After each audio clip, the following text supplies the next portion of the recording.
Hello everyone, welcome back to my blog. কেমন আছেন সবাই? আশা করি ভালো আছেন। আজকে হচ্ছে যে আমার ট্রাইসেপ ডে।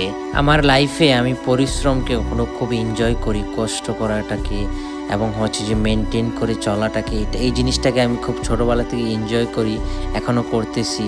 তো ঘুম থেকে উঠে ফ্রেশ ট্রেশ হয়ে তারপর নামাজ পড়তে গেছিলাম। নামাজ টামাজ পড়ে এসে হচ্ছে যে রেডিমেডি হয়ে তারপর ডিউটিতে গেছি। ডিউটিতে গিয়ে কাজ কাম শেষ করে বাসায় এসে গোসল টোসল করলাম। কাপড় ছিল সেগুলো ধুইলাম। দিয়ে হচ্ছে যে 4টার দিকে এক কাপ ব্ল্যাক কফি বানিয়ে খাইছিলাম। আজকে একটু টায়ার্ড লাগতেছিল, খুব গরম গেছে আজকের দিনটা। তারপর হচ্ছে যে চলে গেছিলাম এক্সারসাইজ করতে।